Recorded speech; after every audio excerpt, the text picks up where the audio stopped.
I first met Brad at a bankruptcy hearing in Stourbridge. This was another litigant in person, and I watched in horror as this litigant in person got a lesson just before he went into the hearing in how to ambush the judge. Now, I actually felt that was entirely wrong. I'm not disagreeing with what he said about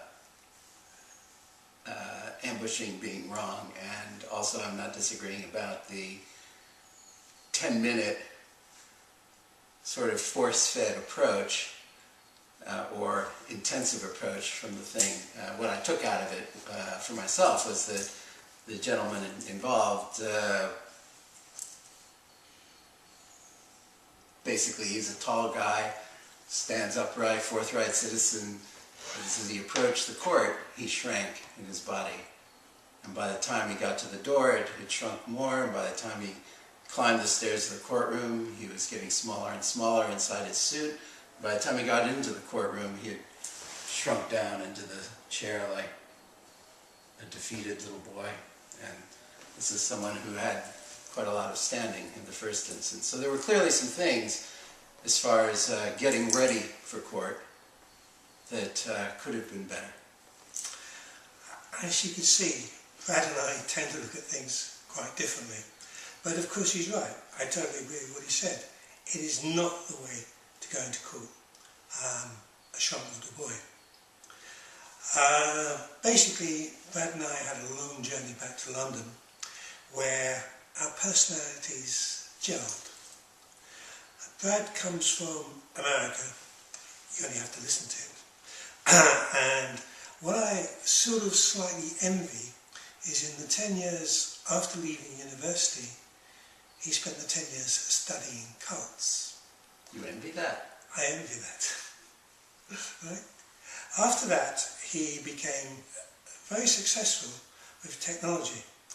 And I definitely, as a what is it? Technophobe. Technophobe? Yeah. You're talking about yourself. Yeah. Me. Yeah. I envy his ability with technology.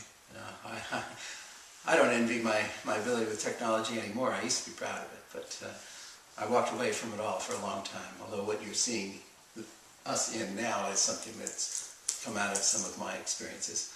10 years cult stuff, yeah, that's interesting, and I wouldn't replace it for myself, but it did mean I had a steep learning curve when it came time to enter normal world and society. And I suppose that's partly what draws me into what I'm doing now, is because in a way the judiciary has cultivated a certain set of behaviors, the legal system has reinforced a certain set of behaviors, and the issue is that folks like Jeff, possibly yourself, if you were representing yourself, have to figure out what is the cultivated set of behaviors that actually you need to become a bit more wise about than perhaps you are at the moment. And I mean, as recently as today, we've had an experience where we're still assimilating what happened, what didn't happen, and it's a learning process, really, all the way through. And I'll stop on that one right now, but carry on. Well, while Brad was doing all these interesting things, I was probably busy selling. I sold £1 million worth of stock to and I can envy this bit of the experience. In 1979, in 1980, I started Heritage. In 1990, we were nominated as, we went public. I started unloading containers myself. We went public in 88. In 89, we were Share of the Year nominated. And in 96, we went bust. So, whereas Brad has all this knowledge, I have all this knowledge of how to make and lose a great deal of money. I think I read somewhere people who are quite wealthy have made and lost on average 3 times. So I don't know where you are in that cycle. I've only heard of one. but you know, I'd be happy for the one at the moment, you know. And so we have different areas of experience and skills, and you know, that.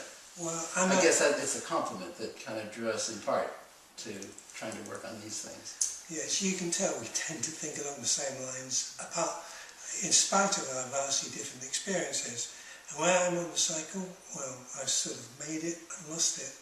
And hopefully by being a litigant in person, I'm going to get it back.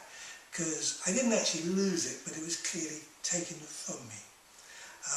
Not very nicely. Anyway, back to Brad. We tend to see things very, very similarly. I believe Brad and I want the same things. We want the justice system to be more fair and more assisting the people like me and Brad and like all the other people Brad meets who really don't know how it works. And this site is really about giving them our insights into how we believe it works. I think one of the key things about it is it probably doesn't work the same way for any two courts or any two justices. But we're sure there is a core there of very sincere people who really want to see justice done. And arguably a litigant in person goes into court starting backwards because he doesn't really know how to present it properly. And the judge can only really decide on what's put in front of him. And what we shall try and do is help the litigant in person to put the right stuff in front of the judge. From the, if I dare to speak from a judicial perspective or a court's perspective, the hope on that end would be that as a litigant in person, you would, through the use of this site and related things, become aware of what it is that's expected of you. When you think about any situation where somebody's come and wanted something from you and you're expecting a certain set of criteria to be met so that you can go ahead and give it. Even if you're predisposed to give it, if they don't meet the criteria, you may be stuck and you can't do it. And there are issues like that that are going to happen for you when you're dealing with the courts where they're not telling you what the criteria are. The criteria are already written down somewhere. They're expecting you to be aware of it because it was a system for professionals designed by professionals, and you're not one when it comes to this area. So that's the area we're trying to work on, where both sides of the coin, so to speak, can begin to understand each other a bit better so that in some co-creative way things work out with a more equal access to justice, or a sense of more equal access to justice.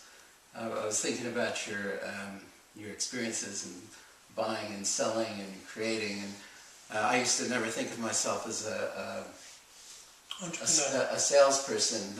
I did think of myself as creative and innovative, but it was more in response to what was happening around me on a day-to-day basis without a lot of strategic planning. And I think there's something about an entrepreneur's willingness, and mine, to, well, my phrase for it is fumble forward fast. So you try stuff, it doesn't work, you try stuff, it doesn't work, you try stuff, finally something does work and it takes, and that's kind of in the entrepreneur's makeup. The issue we're kind of noodling around at the moment, in part, is that that's all fine and dandy when you're in the general open marketplace and building a business and all those kinds of things. That ain't such a good thing to do when you're going into a judicial process where there's a highly defined set of rules. If you try and fail and try and fail and try and fail and try and fail in a certain fashion, actually the court gets tired of you and labels you, and there's a point when it won't even allow you into the room anymore without special permission. So there's something about learning those rules. It's not quite the same as an open, free economy market. It's a different environment. I got this morning. That means it's a bad take. Right. I don't know how to do beeps in the video. If I could, we would probably beep it. Is there anything else you want to... No, I think there's enough. We'll play it back. See what it's like.